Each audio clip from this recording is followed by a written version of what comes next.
It's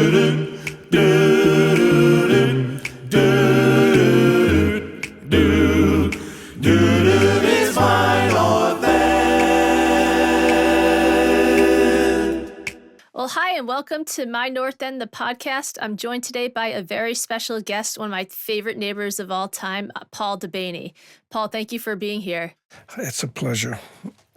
You're the best. Thank you for coming on. So you have a really interesting story, born and raised in the North End, and you left for a while and then you came back. So I just wanted to hear more about it.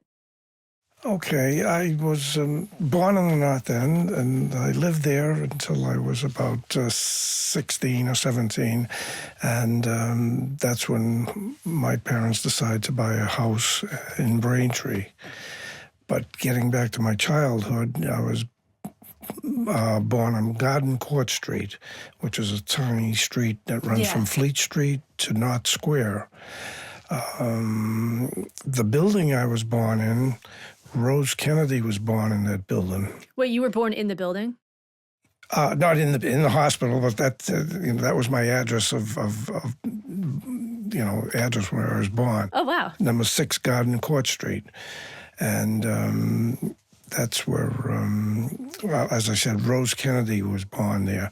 Although the plaque happens to be on number 4, it's number 6 that was her birthplace. That was Bullfinch design building with marble fireplaces and big, high windows. And you can see it was the best house on the street. And we enjoyed living there. It was just a 2-bedroom. Okay. 3-bedroom, I'm sorry. 3-bedroom. And I had a bedroom, my sisters had a bedroom, and my parents had a bedroom. And we managed. It was a good-sized apartment and a half a block to the school. So it was school, come home, do your homework, and go out and play. That was your daily routine. Sounds like a beautiful life, honestly. Yeah, it was. It was really nice. Nice. That's what everybody says. How many sisters do you have? I have 2 sisters, both younger than I, and they both married now with children and live in Braintree. Okay.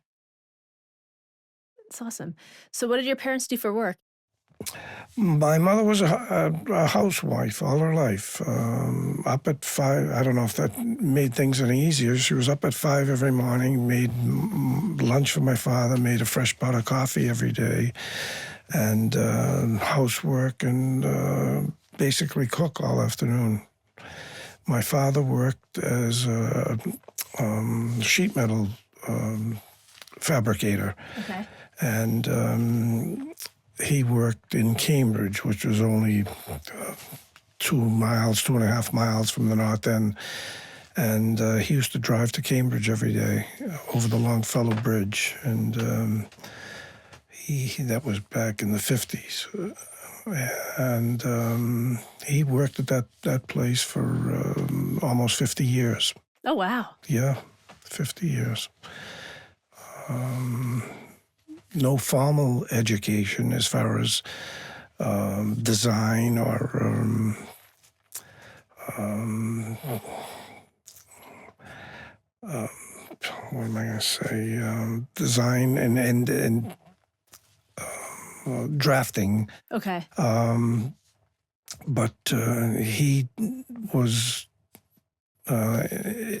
in charge of about 40 guys at the sheet metal shop, and they made a lot of specialty light fixtures, basically for hospitals, schools, and churches.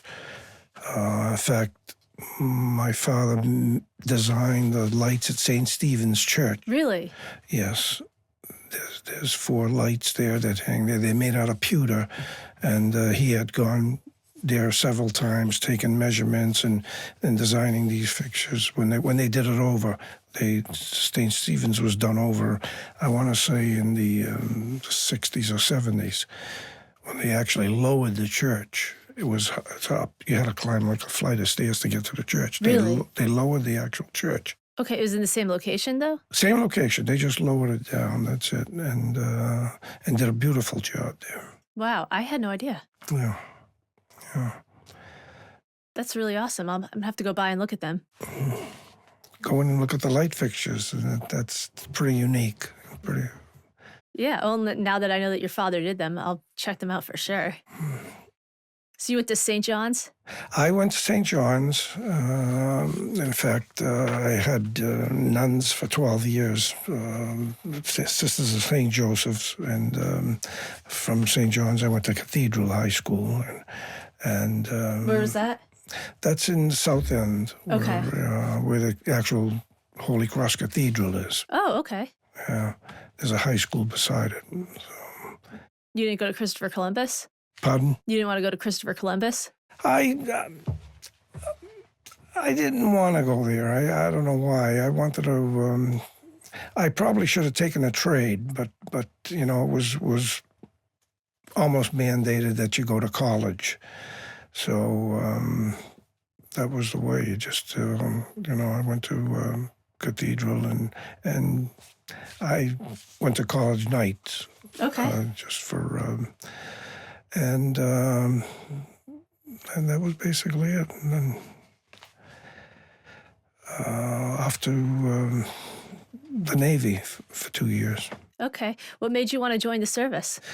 Well, it was just a time. It was a time. It was the height of the Vietnam crisis, and everyone was going. All my friends went, and I decided to go, just do my part. How'd your family feel about that?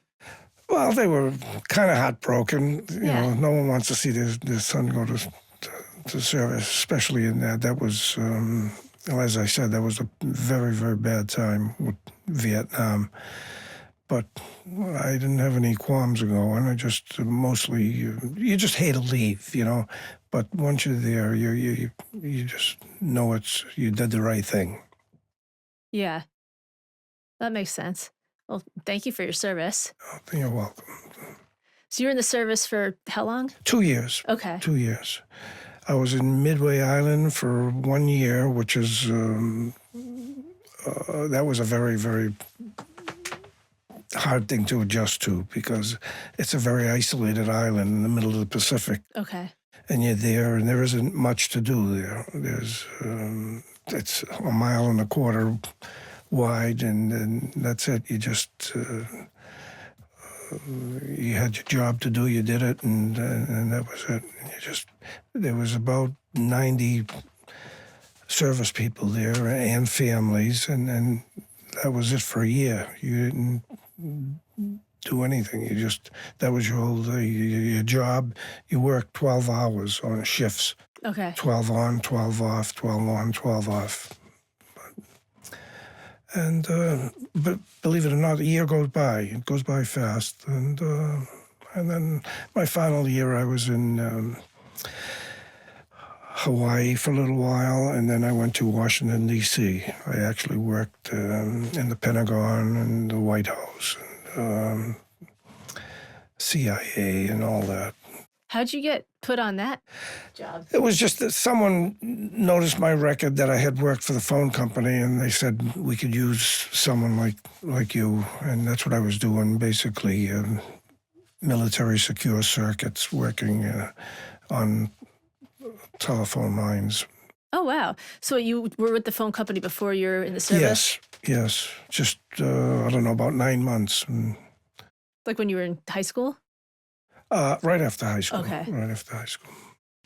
Wildflower is right on Hanover Street, above the post office and across the street from CVS. Victoria and Cole are the two best stylists in Boston. They offer coloring, cuts, finishes, and styling. They also do bridal hair. They specialize in styling for the big day. And from their big windows at 215 Hanover Street with plenty of natural light, this is one of the North End's sneaky best people watching spots. I think it's second only to the two window tables at Cafe Victoria for people watching.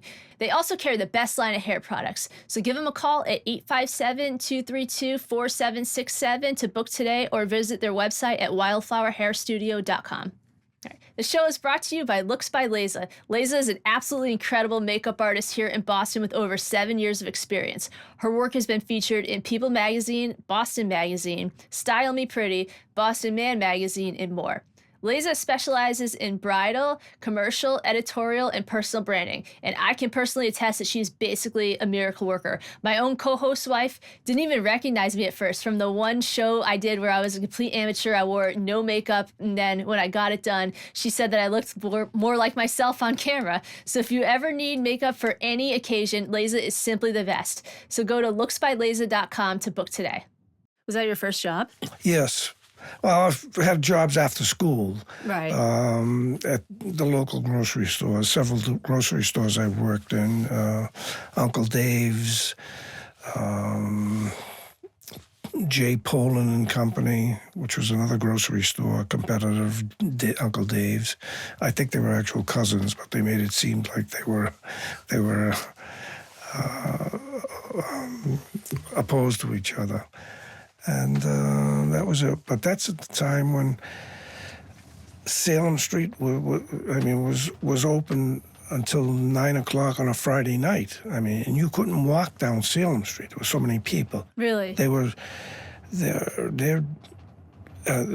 had stands that rolled out on wheels, and they had olives and nuts and all kinds of things. And people would walk down Salem Street and buy all kinds of things. And then you go into the grocery store and buy cheese and cold cuts and olive oil and whatever you needed.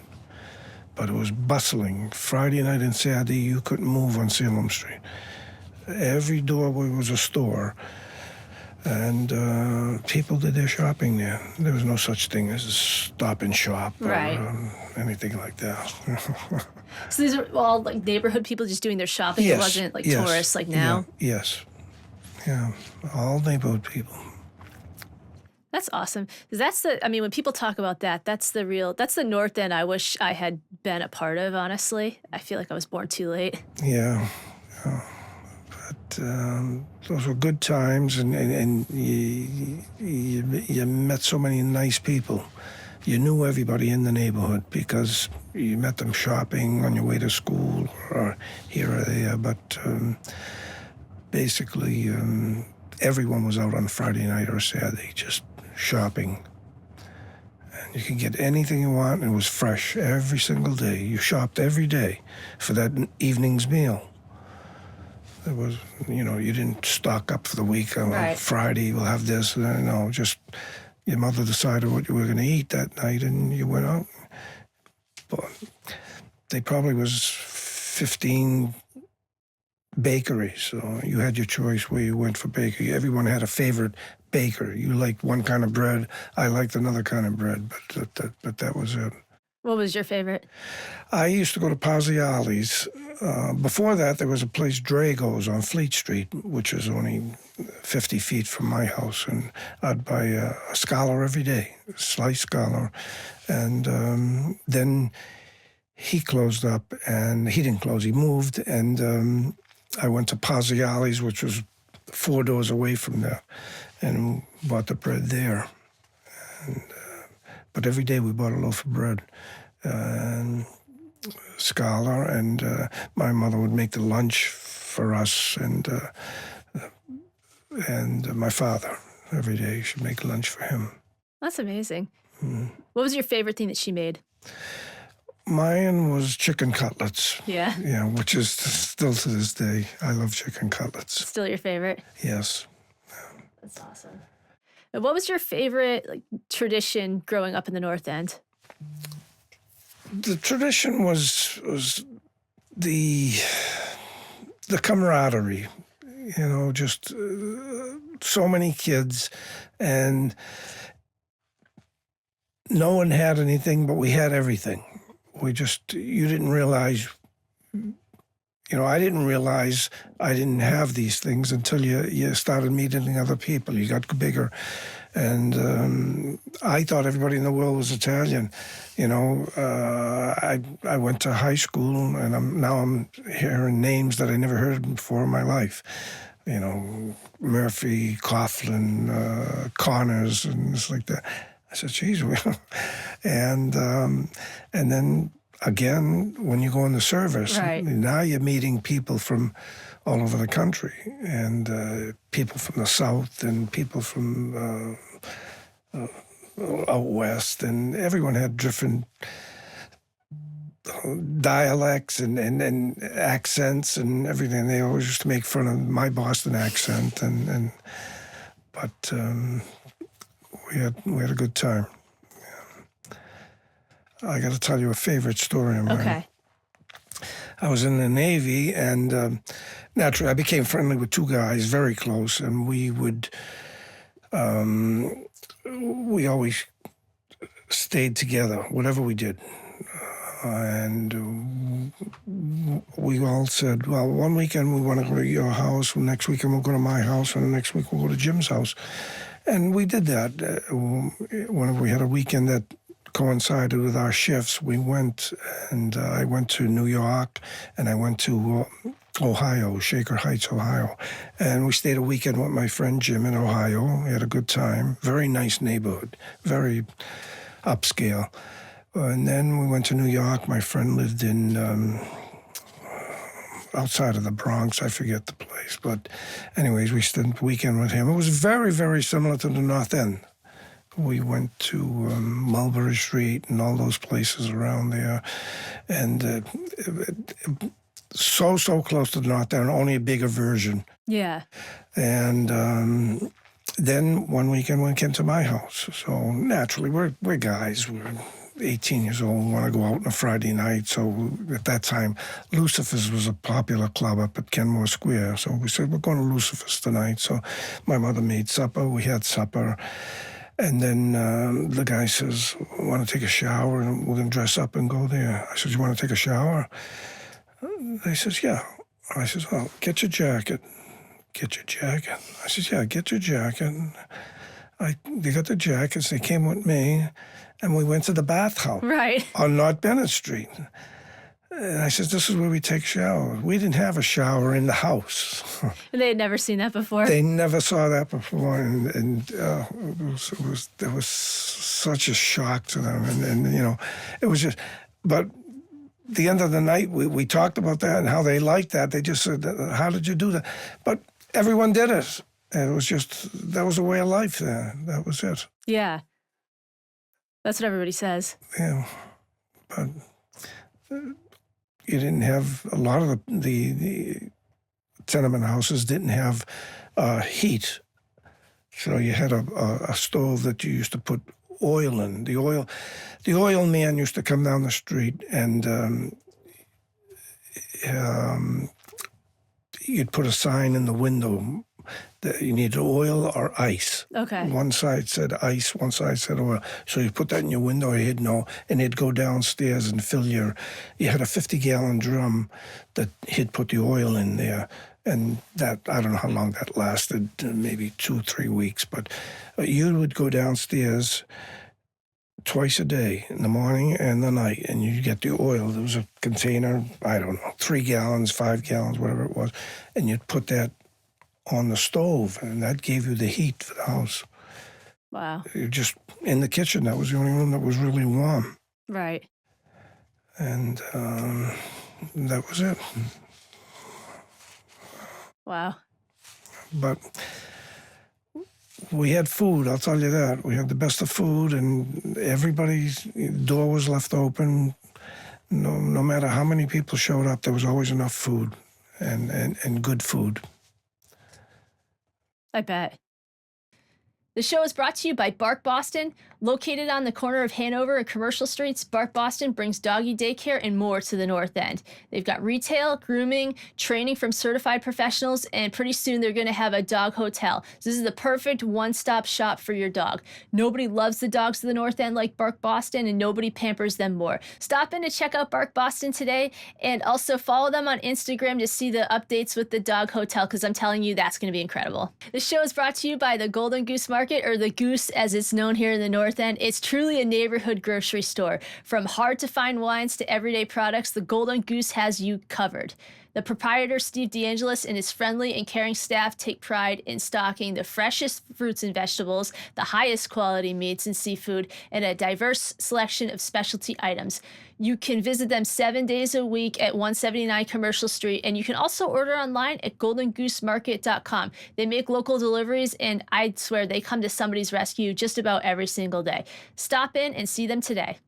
So did your mom cook for the guys when they came with you to visit from the service? Oh, sure. Yeah, that was whole weekend cooking. Yeah, nobody wanted to go out. We all cooked there. She enjoyed that. All the mothers enjoyed that. Just cooking. That was their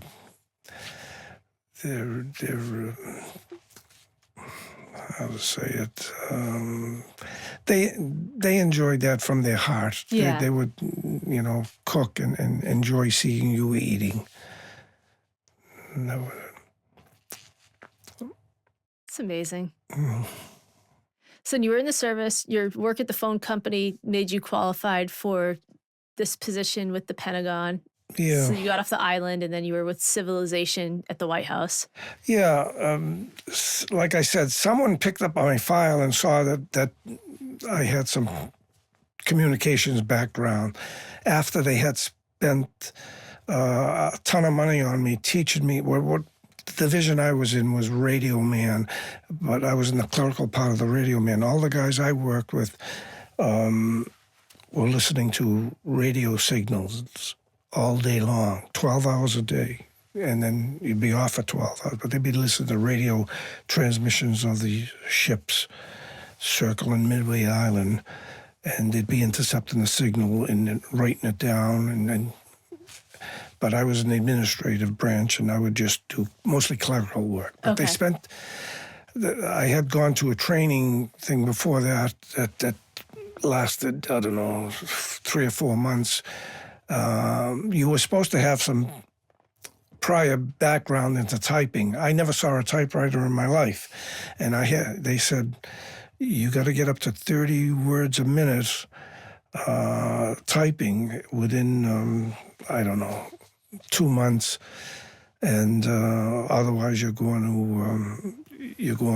to Vietnam. Oh, So I got up to 30 words a minute. you I became the never thought I fastest would. typer ever. Yeah, and like I say, that was an administrative branch, and that was my job, just writing letters and stuff like that for my lieutenant commander and stuff like that. Got it. And so then you got out of the service and you went back to Massachusetts. I came back to Massachusetts and back to work for the rest of my life at the phone company for 50 years. Okay, the same company that you were in Same before company, yeah. you left? Same location, same. I just reported, just 2 years absence, reported to the same place, and that was it. No kidding. They were happy to have you back, I'm sure. Yeah. With all your new typing skills. I never saw a typewriter since. So. And then at this point, your family, they had moved to Braintree, right? Yes. We moved to Braintree in 1964, and we stayed there till I got married. So you were with your family until you got married? Yes, I didn't get married till 42. No kidding. Yes. So you lived with your parents until you were 42 years old? Yes. Wow. So what made them want to go to Braintree from the North End? I don't know. We had gone. Traditionally, most people from the North End moved to the North Shore. Right. Medford, Malden, Stoneham. I used to go with my father every Sunday morning looking for houses. Houses back then were $19,000, $20,000. And we'd go, and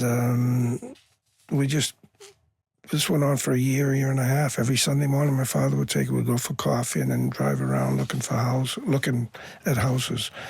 And then one day he says, I don't know. I says, I think we'll try the South Shore. So we tried the South Shore, and like in 2 weeks, we found the house in Braintree that he liked, and a brand new house. The contractor building the house happened to be Italian and happened to be from the North End. Seriously? So we shook hands, and he wasn't going to let my father go. Yeah. That's it. He says, yeah, I'm building this house, and this is going to be your house. And I'm glad we did it. It was nice. Me, mostly, like I said, for the garage, and I like to tinker with cars, and Okay. that was my thing.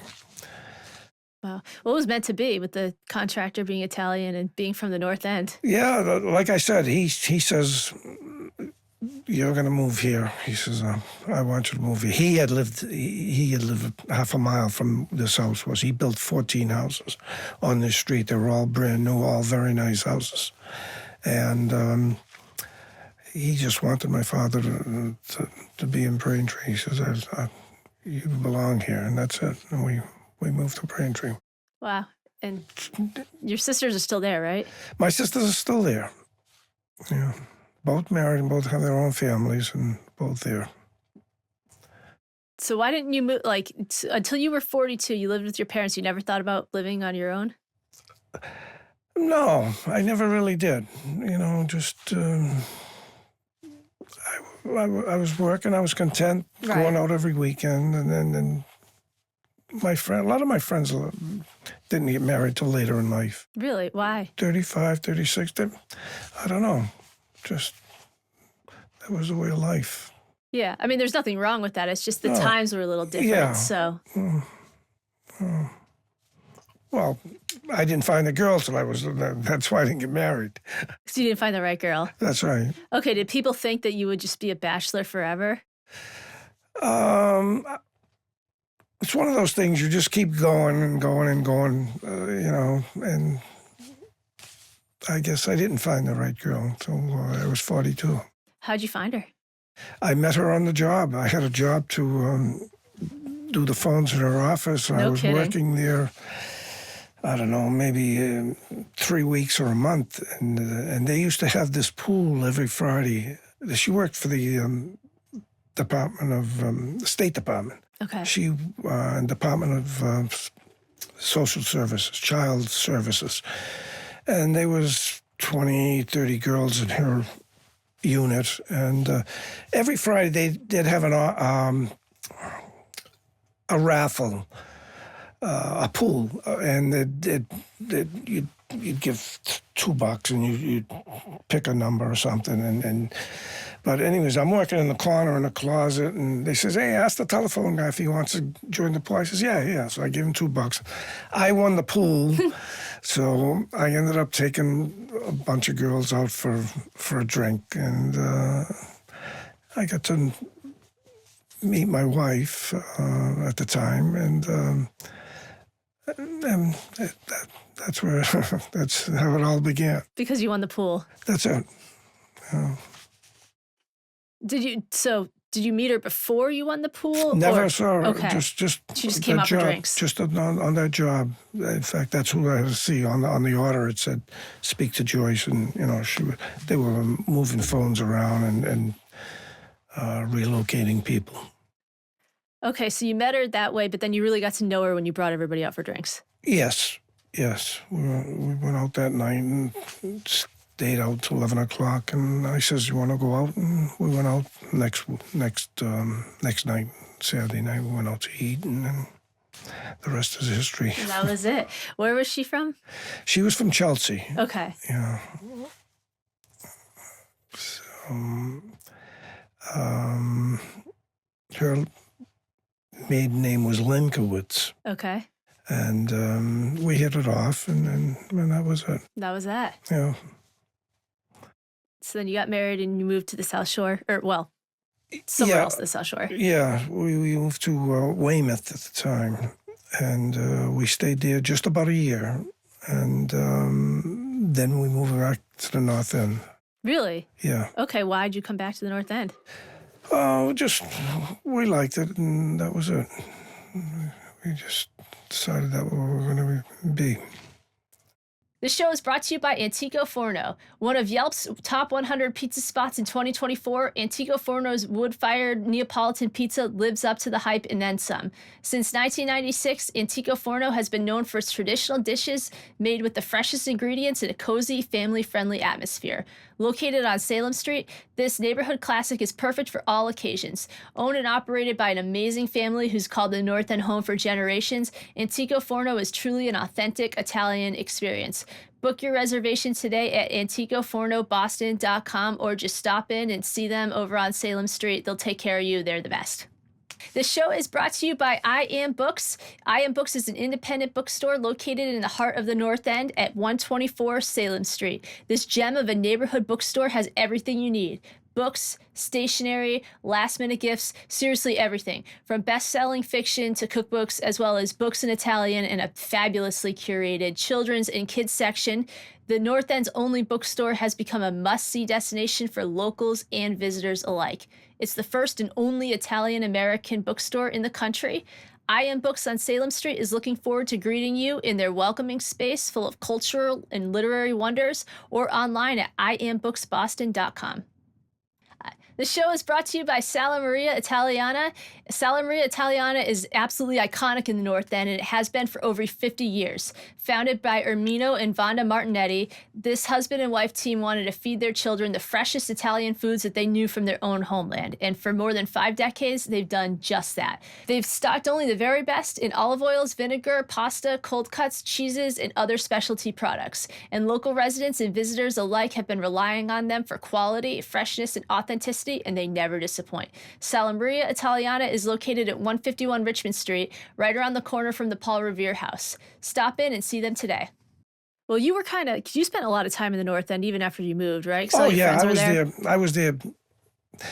Well, basically because I worked in Boston. Okay. So whatever after work, if I had to pick up something, I'd go down the North End and buy sausages or pork chops or whatever I bought and take them home that night. We'd have them for supper. But I owned the building at the time in the North End and on North Bennett Street, and so I used to go there just about every day, check my mail and check that everything was doing okay. Okay. So you've had that for a while. I bought that in 1984. Okay. Yeah. Good thing you did, because the market changed a lot. Yeah, but at the time, who knew? Yeah. You just don't know. You just did it, and I was single, and I gave it a shot. I was never in that courtyard growing up as a kid. Really? I walked by there 5,000 times, and then my aunt called me one day. She says, "Hey, Freddie, the watchmaker, there was a watch repair man who lived in my building on the first floor. He says, Freddie's selling the building. Why don't you buy it?" I says, "I don't know." I said, I'm single. What do I do with it? But I had money, and I said, I took a shot. And I bought it and completely remodeled it. Spent about $200,000 remodeling it. And it's been good to me. Yeah. Well, that's for sure. So, but you raised your kids out in Weymouth, right? Yes. My son and my daughter both went to Weymouth High School. Well, then they moved to the North End too. Pardon? So then they moved to the North End too. Yes. Yeah. Yeah. My daughter graduated Boston College and Harvard. My son went to Suffolk. My son lived in the building when he was attending Suffolk. My daughter, after she graduated, moved to the North End, and they're both still there. Oh, I couldn't imagine it without them. Yeah. Yeah. I couldn't either. So they both take care of me. They do good. They're the best. Yeah. Yeah. And you are too. Thank you. Yeah. So then you came back as an adult. And this is where it'll end. Well, I mean, we're happy to have you. Yeah, thank you. I enjoy it. There's still things to do. Things have changed drastically, but it's still a lot to do. And faces are different, and names are different, and There's a lot of things, and demographically, it's changed a lot. But Right. it's still a vibrant area. So after supper, I go out for a walk, and You still see people you know. Yeah. yeah, I see you all the time. or even people I don't know. I sit out front and I talk to tourists all the time, and Really? to them this is so different. Yeah. Some of them never. I tell them a story about us taking a bath in the bathhouse, and how most of us, never had showers inside the apartment, and how you just shopped every day. There was a shop at every door there, every street level door. There was a different cobblers, barbers, tailors. Every other door there was somebody. And you had your favorite you went to. Right. And that was it. Yeah. It was all local. It was all most of the guys in most of the fathers in my neighborhood were fishermen. Really? Okay. So they would walk. You know where Starbucks is now. Yeah. Those were all fish places. The boats would come in every morning and unload their fish, and these guys would cut the fish all day long. Wow. Oh, yeah, and package it, and so there was never a shortage of fish in our house. We had it maybe 3 times a week, but nice fresh haddock, and plenty of it. My uncle worked down there, and he used to drop a box off, and I'd have to, give some to our neighbors. My mother would say, take some to Mary, and that's it. We had fish, and they made fish. Yeah. Well, because I know with the Fisherman's Feast, it's on Fleet Street, Yeah. and their club is over there. So I know that everybody was kind of in that area. Yes, that was basic. They call them. Those were all Sicilian people, Right. and they all migrated to North Street. But it was funny. You didn't cross over Hanover Street. People say that all the time. Yeah, you kind of stayed to your own corner or neighborhood. It was funny. Yeah. What's your favorite place from your childhood that's not there anymore? I gotta say, Circle Pizza. Okay. What was that? That was a little pizza shop on the corner of Fleet Street and Hanover Street. Okay. And What's there now? Ben Cardo. Oh, okay. Yeah, but this was the best pizza you ever had. Yeah. Oh, jeez, the best. Yeah, and we used to go there at least once a week. And a lot of the local people went there. It was owned by a local guy, and pizza was excellent. When did they leave? I don't know, maybe in the 80s somewhere. Okay. Yeah. And what would you most like to see happen in the North End, like in our future? You could have one thing.